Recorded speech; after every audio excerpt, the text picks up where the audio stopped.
Before we even start, let me say this.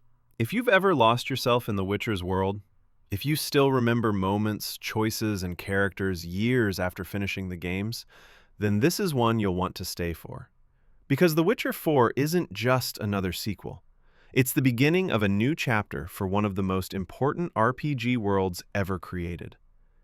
And what you're seeing in the background right now, even as early gameplay or first-look material, already hints at something bigger, darker, and more ambitious than before. The Witcher 4 is being built as a next-generation role-playing experience, continuing the legacy of the series while clearly moving it forward. This is not about simply repeating what worked in The Witcher 3. It's about evolving the formula, the world, the systems, and the way the player inhabits the role of a Witcher.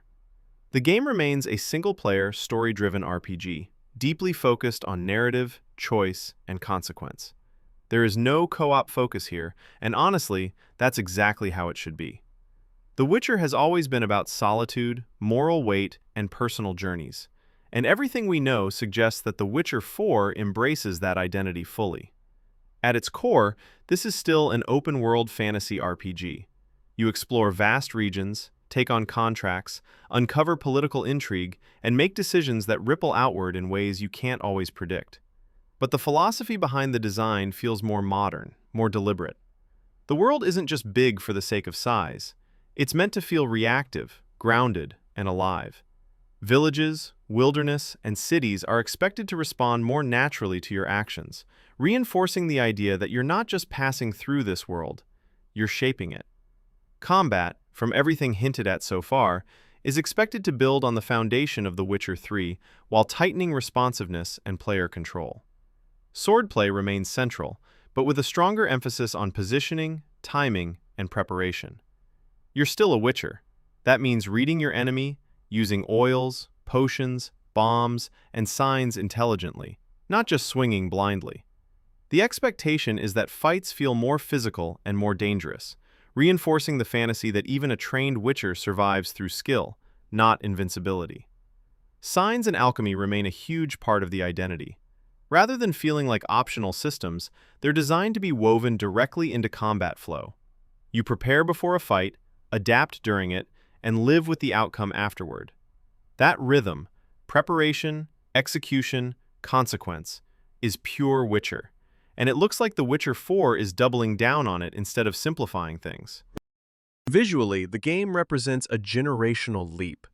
Built with modern technology, environments are denser, more detailed, and more atmospheric. Forests feel thick and oppressive, ruins feel ancient and haunted, and weather isn't just visual flair, it shapes mood, visibility, and tension. Lighting plays a massive role here. Dawn, dusk, fog, storms, they don't just look good, they change how the world feels to move through.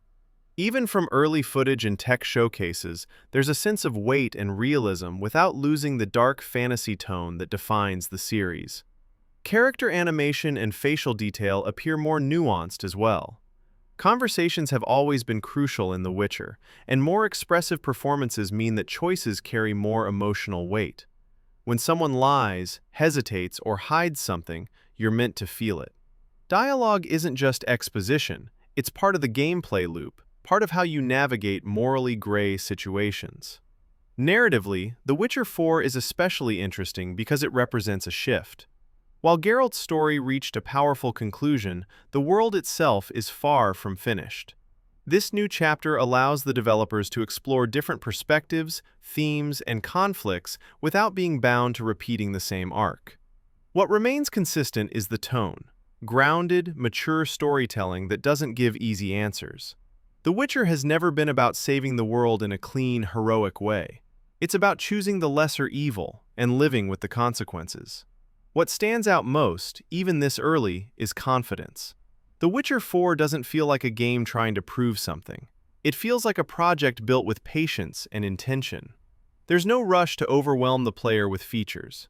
Instead, everything seems to serve the same goal: immersion. You're meant to feel like a professional monster hunter navigating a broken world, not a superhero collecting checkmarks. As you spend more time thinking about what The Witcher 4 is trying to achieve, it becomes clear that this isn't just a visual upgrade or a narrative reset. The real evolution lies in the systems beneath the surface.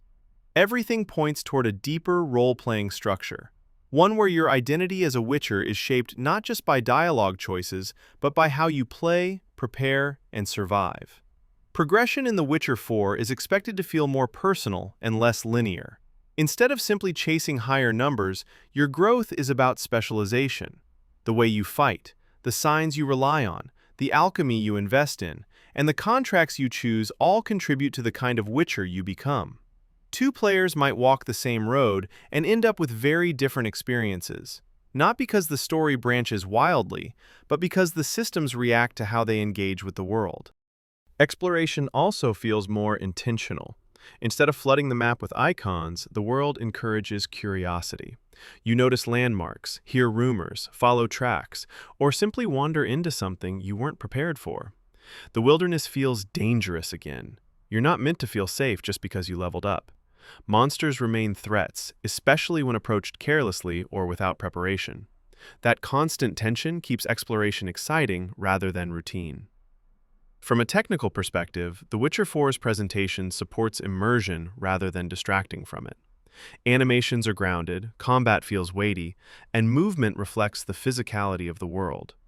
There's a deliberate pace to how actions play out. You feel the effort behind a sword swing, the risk behind a sign cast at the wrong moment, the vulnerability of being surrounded. This isn't a power fantasy in the traditional sense. It's about competence earned through experience. Sound design and music continue to play a subtle but powerful role. Silence is used just as effectively as score. Wind through trees, distant howls, crackling fires, and muted conversations all contribute to atmosphere. When music does rise, it's often restrained, reinforcing emotion rather than overwhelming it. The result is a world that feels lived in, not staged. One of the most exciting aspects is how The Witcher 4 seems to respect player intelligence. It doesn't rush to explain everything. It allows mystery to exist. Lore is uncovered through environment, dialogue, and discovery, not exposition dumps. That slow unraveling makes the world feel ancient and layered, like you're stepping into something that existed long before you arrived and will continue long after you're gone. As a single-player experience, this focus pays off. Without co-op or multiplayer elements, every system is designed around immersion and narrative cohesion. You're meant to feel alone on the road, burdened by decisions, shaped by the world rather than dominating it. That solitude is part of the identity of The Witcher, and The Witcher 4 understands that deeply. What really stands out is restraint. The game doesn't try to be everything. It doesn't chase trends. Instead, it refines what made the series special and builds upon it thoughtfully. That confidence is rare, especially in modern AAA development, and it's what gives The Witcher 4 its quiet strength. By the time you step back and look at the full picture, it's clear that The Witcher 4 isn't about replacing what came before. It's about continuing a legacy while allowing space for something new to grow. A new story, a new perspective. The same harsh, beautiful world that refuses to give easy answers.